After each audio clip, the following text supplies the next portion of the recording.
Class 10th students, I Anamika Ghosh. Today I will teach you the remaining part of the chapter 7, the first freedom struggle of 1857.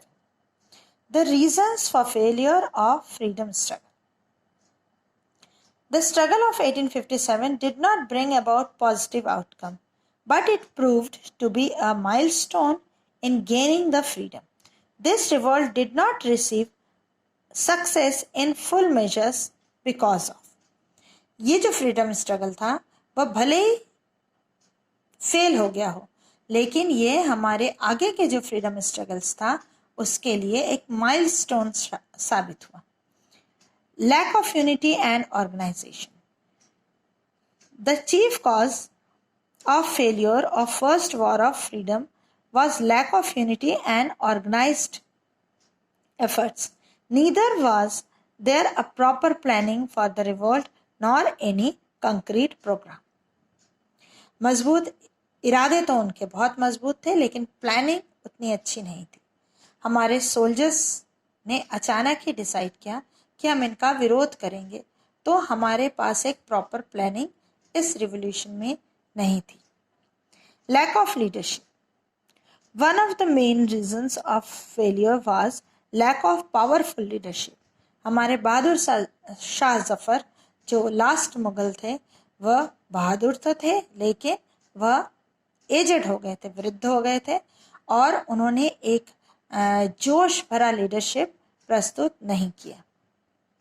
Traditional and outdated weapons. Indian soldiers had to use traditional and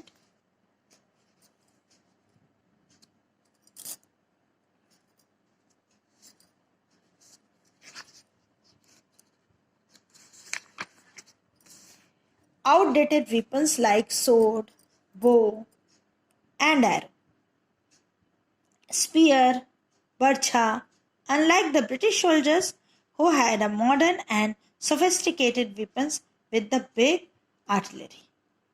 ये British का एक बहुत बड़ा positive point था कि हमारे पास तलवार, तीर धनुष, बर्छे, भाले, ये सब वेपन्स थे और उनके पास बंदूकें थी. Feudal features. सामंतवादी विचारधारा. इसमें कुछ राजाओं ने, कुछ हमारे किंगडम्स के जो सामंत से, उन्होंने तो साथ दिया, लेकिन पटियाला, जिंद, ग्वालियर और हैदराबाद ने सपोर्ट किया ब्रिटिश रूलर्स को. Unawareness of Bahadur Shah second. Despite of soldiers declaring Bahadur Shah Zafar II as their leaders, this revolt was a surprise to him, as it was to British. Britishers के लिए से ज़्यादा बहादुर शाह जफर सरप्राइज हो गए थे जब उन्हें हमारे सोल्जर्स ने लीडर घोषित किया था. Premature outbreak and lack of communication. A major reason for the failure was that it broke out prematurely. There could have been better chance of success had this revolt been organized as a planned manner. ये planning के साथ नहीं हुआ, इसीलिए ये उतना maturely present नहीं हुआ. इसमें जितना इसमें रिवॉल्यूशन में हुआ या वॉर हुए या उसमें जीत हार वगैरह हुई, उससे ज़्यादा इसका प्रोपोगेंडा हुआ. प्रोपोगेंडा मीन्स उसका प्रचार हुआ, प्रचार ज़्यादा हुआ. Localised revolt. और ये रिवोल्ट सीमित रह गया लोकल पॉइंट्स पर. जैसे सोल्जर्स का जो पॉइंट था कि हम चर्बी वाला वो सब वेपन्स यूज़ नहीं करेंगे, उसमें जनरल पीपल का कोई इंटरेस्ट नहीं था. अगर फार्मर्स का थोड़ा बहुत अत्याचार वाला पोर्शन था कि अंग्रेज़ हमारे पर अत्याचार करते हैं, तो व्यापारियों का कोई इंटरेस्ट इसमें नहीं था. तो पॉइंट्स जो थे, जो जिस पर हमारा ये रिवॉल्यूशन बेस था, वो बहुत ज़्यादा सबके लिए इक्वल नहीं था, वह लोकल हो गया. No common languages of communication. जो ब्रिटिशर्स थे वो इंग्लिश में बात करते थे और हमारे जितने भी सेनानी थे वो अलग अलग प्रांत से थे और उनका कम्युनिकेशन प्रॉब्लम बहुत ज़्यादा था। ना वो अंग्रेज़ों की भाषा समझ पाते थे, ना वो अपने एक दूसरे की भाषा ठीक से समझ पाते थे। इसीलिए लैंग्वेज कम्युनिकेशन की भी बहुत ज़्यादा प्रॉब्लम हुई। Importance of first struggle for freedom and its features.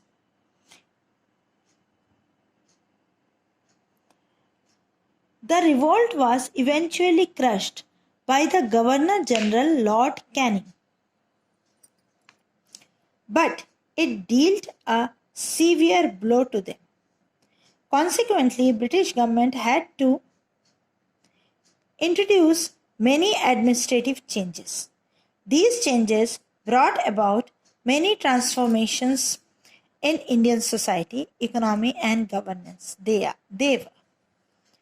A declaration was passed in 1858 in British Parliament, according to which the right to rule was transferred to British government from the East India Company. इस revolution के failure के बाद एक बड़ा change आया। अंग्रेज़ों ने अपने शासन में एक बहुत बड़ा चेंज किया। फर्स्ट चेंज ये था कि उन्होंने ईस्ट इंडिया कंपनी से सारे अधिकार ले लिए और ब्रिटिश गवर्नमेंट इंडिया में ब्रिटिश गवर्नमेंट की स्थापना हुई। After 1858 there was a restrictions of army since British government had lost faith in Indian soldiers. All important posts in army were given to British officers. More number of European soldiers was inducted British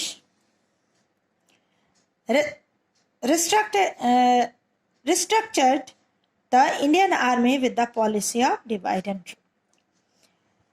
British government ने उन्होंने Indian soldiers से विश्वास तो खो दिया था, इसीलिए सारे बड़े पोस्ट में British officers he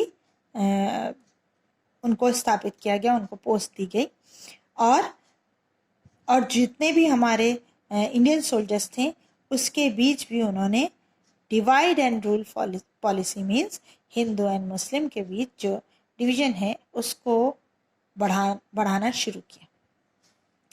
there was change in policy of merger of state.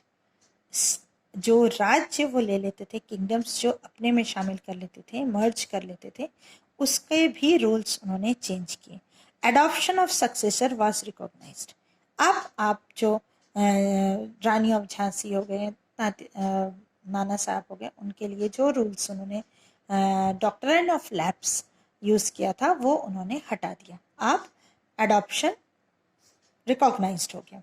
Native rulers were assured that no more takeover of a state will take place henceforth. British government showed a more sympathetic attitude towards landowners, landlords and native rulers in order to get their support. The British historian tried to play down the importance of revolt of 1857 by calling a mutiny of soldiers.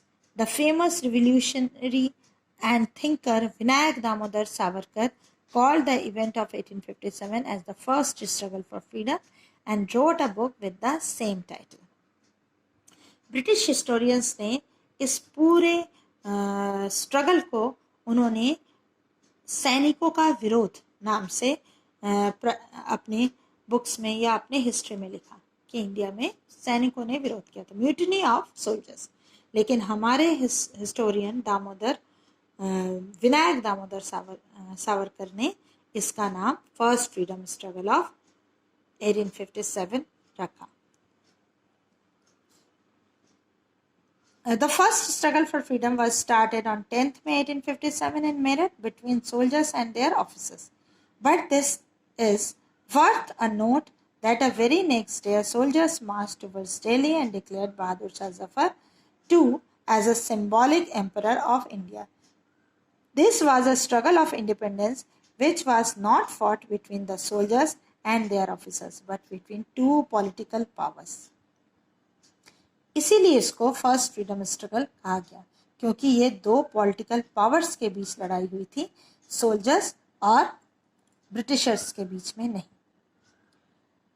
इस freedom struggle ने हमें बहुत कुछ दिया। हमारे general people के बीच में एक strength the. Farmers, artisans and landlords whose land were seized came forward openly to express their agitation. अब हमारी जो जनरल पीपल थे उनमें बहुत साहस भरा। ऐसे इस 1857 रिवॉल्यूशन ने हिंदू और मुस्लिम को भी बहुत पास लेके आए, क्योंकि दोनों ने मिलकर ही ये फ्रीडम स्ट्रगल किया था। आगे आप सारे फ्रीडम स्ट्रगल्स के लाइफ स्केच पढ़ेंगे, जो मैं आपको डिटेलली नहीं समझाऊंगी। आप रीड करेंगे तो आई होप आपको समझ में आ जाएगा।